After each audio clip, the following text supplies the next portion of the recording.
Hello, Gemini! Salamat sa pagbisita o salamat sa pagbabalik. Ito po ang inyong Sun, Moon, Rising Sign, and Venus. Love reading tayo muli para sa sign ng Gemini.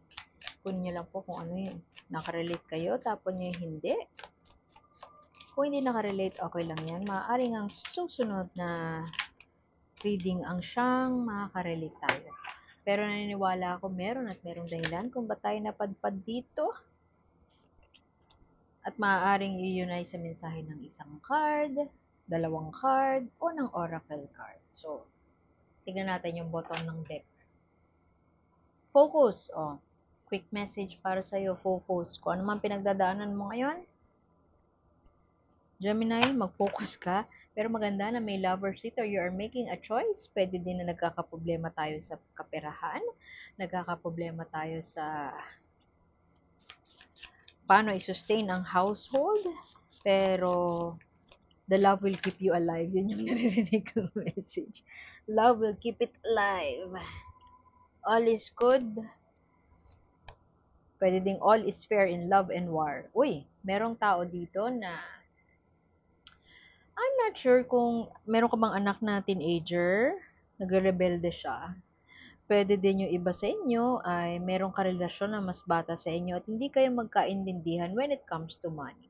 Pwede din na meron kang hindi kasundo na isang tao na masyadong mapusok o masyadong gusto niya siya yung masusunod ganun.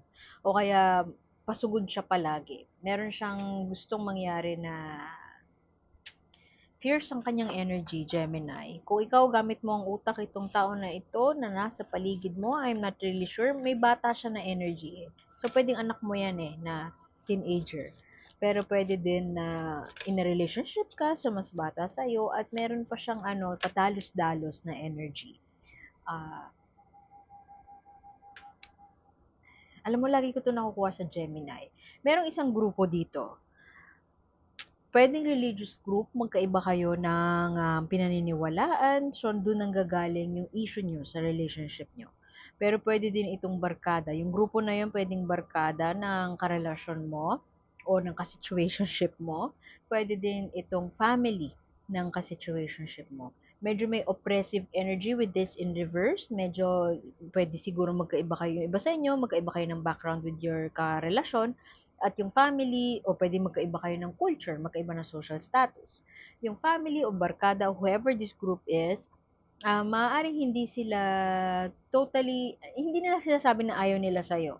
Pero meron kang nararamdaman na parang hindi sila ganun ka 100% boto sa'yo. Pwede din na sa family mo to, sa side mo to, yung grupo na hindi boto o hindi ganun ka sang-ayon dun sa relationship na you're having with this younger individual. So with the lovers here is right smack in the middle of your reading, it seems like pipiliin at pipiliin mo itong taong to. No matter what other people are saying. Kung ano man yung sinasabi ng mga tao sa paligid nyo, hindi naman sa wala kang pakialam, pero it's more of, it's not like sila yung nasa relasyon. At alam mo yun, medyo meron kang kailangan pagdesisyonan at medyo mukhang may kinalaman ito sa pera. Siguro, yung iba sa inyo, you are invited to move, to relocate abroad. Pwede din na you are invited na umuwi na, pwedeng ganon. At hindi ka makapag-desisyon kasi it involves ang pera. May kailangan pagdesisyonan na merong magagalaw kumbaga yung savings mo. Kasi Four of Coins, this is stability. Pero in reverse, pwedeng alam mo yon yung um, nag-iiba na yung ugali pag pumapasok sa usapan yung pera. Pwedeng hindi ka naman dati mapaningil sa utang, ganun. Pero ngayon parang nagiging, kailangan magbayad ng utang mo. O kaya, ano na, parang may kailangan kang gawin na may pera involved. At hindi ka makapag-desisyon o hindi ka makatake ng action dahil dun sa pera involved na yon. Pwede din na yung iba sa inyo, um, iba-ibang scenario yung nakikita ko dito. So, kunin nyo lang yung kung ano yung makaka-resonate sa inyo. Ang talagang tutok o focus na reading ay kung magpe-personalized reading tayo. So, yung detalye nun nasa description box lang. Kung interesado kayo, madidirect kayo dun sa site. Nandun sa site lahat ng kailangan nyong malaman. meron kang, yung isang scenario na nakikita ko, puwedeng yung iba sa inyo in a relationship with as a person na nag-aaral pa. And so, dahil nag-aaral pa siya, iba pa yung focus niya, puwede din na yung finances niya ay focus dun sa pag-aaral niya. Hindi siya focus sa'yo. Puwede din na ikaw yung estudyante, at dahil estudyante ka pa, kahit matalino ka naman, ay you need to, parang nailalagay ka sa posisyon na kailangan mong patunayan o sabihin na, "I'm good enough to be in this position." I'm good enough para piliin ng anak nyo. Kung halimbawa family yung ano, yung hindi mo kasundo kasi ayaw nila sa inyo, sa'yo. Pwede din naman na yung iba sa inyo ay na very specific to nakikita ko na to sa maraming mga relationships pero pwedeng sa case na to isang Gemini lang yung makaka-relate sa akin. Pwedeng wala nga pero ito yung nakikita ko na isang scenario dito.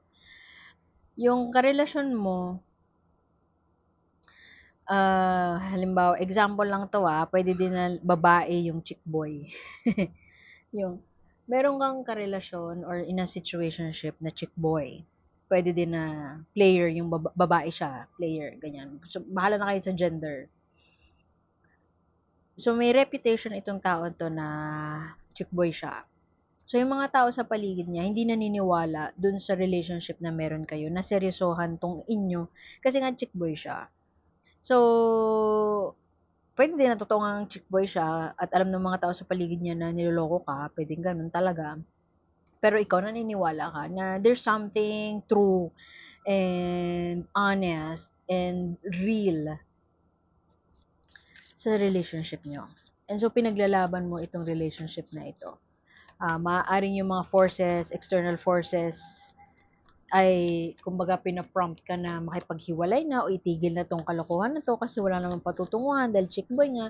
Pero ikaw nandun ka pa sa phase at mukhang this May, ipaglalaban mo pa, pipiliin mo pa rin itong taong 'to.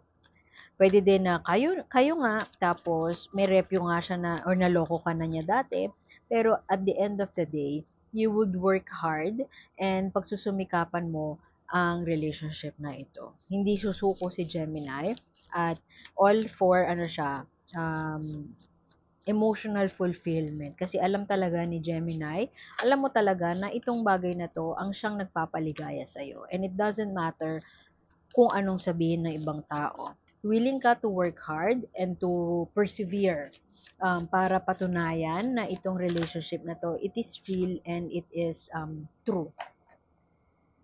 May mga tao sa paligid niyo na sadyang yun nga, yung sabi ko oppressive, tapos ano pa, clarified by Emperor, Aries energy. May dominant energy na nangingialam.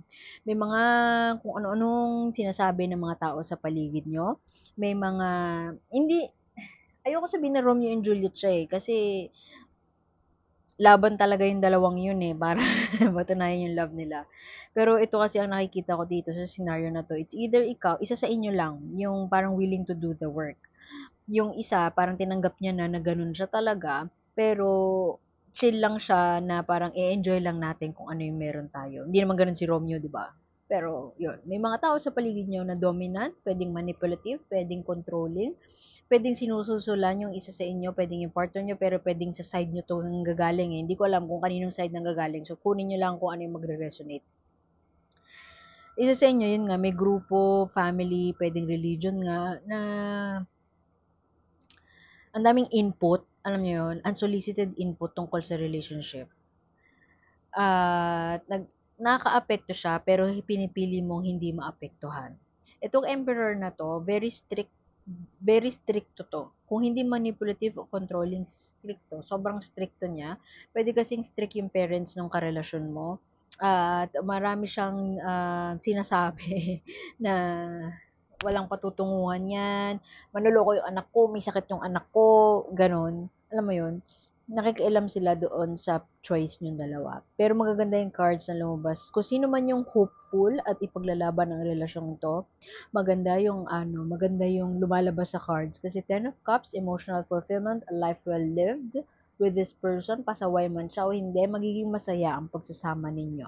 Mayroong bagay na may kinalaman ng pera na hindi ka makapagdesisyon at meron din na pwedeng estudyante ka pa nga o kaya ikaw yung bata pala talaga at marami ka pang kakainin bigas. Pero despite all that, let's say immaturity, kung sino man sa inyo yung may immaturity, um, you are making a choice at pipiliin mo, you will have the bite. Sa yung traditional, traditional, ng lovers, yung card, sa Rider-Waite, may apple, parang si Adam and Eve. Merong temptation. So, kung ano man yung temptation na dumadanas o na experience from either side, temptation na i-break na lang, tapusin na lang to kasi nga hindi siya mag-work. Despite all that, despite all the external forces na moving against you o kahit patalikuran na tinatrabaho na pag-break-in kayo, gagawin mo ang lahat para i-prove na this relationship is worth fighting for. Ganda nun. Iwan ko na yun dun. Hingi tayo ng Ay? Okay. What is this? Be yourself. Okay, this is nice. Ang message sa'yo, Gemini na universe, is you don't have to change. Kung you feel sometimes na kailangan mong baguhin, bawa, mayaman yung karelasyon mo, no? Tapos ayaw sa'yo ng family o ng barkada dahil hindi ka mayaman. Hindi mo kinakailangan baguhin o magpayaman muna. Burahin mo sa utak mo yung thought na, ay siguro kailangan ko muna magpayaman para i-approve ako ng mga taong to. Burahin mo sa thoughts mo o sa headspace mo pag may pumapasok man yung mga self-doubt na yon. Kasi yung weirdness mo and yung tunay na ikaw, yung authentic self mo, yan ang dahilan kung bakit na-attract sa'yo yung partner mo ngayon. So, if ever you feel like changing yourself para lang tanggapin ka ng mga tao sa paligid nyo, tanggapin ang relasyon na ito ng mga tao sa paligid mo, don't ever go there. Kasi kung yung totoong ikaw, kung sino ka man, ang maging sino ka man, kung ano yung totoong ikaw, yun ang minahal sa'yo ng partner mo. So, iwan ko na yun doon. Salamat sa pagbisita ng Gemini. Sana makita ko kayo ulit. Like, share, and subscribe lamang po para mabutan yung pag-upload ng next readings. And sana nandito pa kayo ulit next time. Ako po si A, and sana makita kayo ulit. Punta lang kayo sa description box sa mga gusto nyo pang ma-explore further. So, see you and bye!